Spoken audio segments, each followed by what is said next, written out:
the engineer's dream and the public's scorn. Our story begins not with an apartment, but with a monumental struggle. In the 1880s, Paris was preparing to host the 1889 World's Fair, a celebration of the centennial of the French Revolution. A contest was launched for a centerpiece monument, and the ambitious design from bridge builder Gustave Eiffel was chosen. But Paris was horrified. Over 300 artists, writers, and architects signed a public petition, published in the newspaper Le Temps, decrying the project. They called it a black and gigantic factory chimney, a hateful column of bolted sheet metal that would dominate and disgrace the City of Light. They feared it would crush the Notre Dame, the Louvre, and the Arc de Triomphe under its barbaric mass. Through this storm of criticism, Eiffel persevered. He was a brilliant engineer and a savvy businessman. He knew the tower's real value would be in its utility and its ability to captivate the public. And perhaps he also wanted a personal reward for his efforts. A quiet place to escape the very world that had so loudly scorned him. The revelation, a private world in the sky.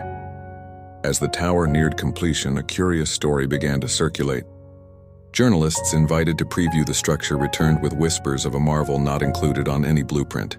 A private apartment, created by and for Gustave Eiffel himself, nestled just below the summit at 285 meters, 935 feet. This was not a mere office or a storage room.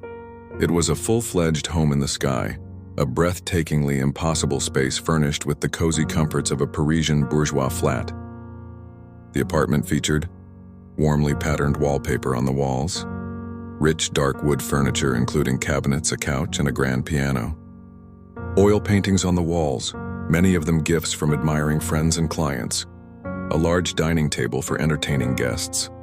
Heavy, luxurious rugs covering the iron floor grates. The most stunning feature, however, was the view. Floor-to-ceiling windows on all sides offered a 360-degree panorama of Paris, unlike anything any human had ever experienced before. It was a vista reserved solely for its creator. The purpose, a sanctuary and a stage. Eiffel used his eyrie for two distinct purposes. One, a scientific sanctuary.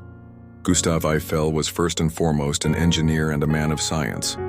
He fiercely defended his tower against critics by emphasizing its scientific uses, meteorological observations, physics experiments, and as a crucial pillar for the new science of radiotelegraphy.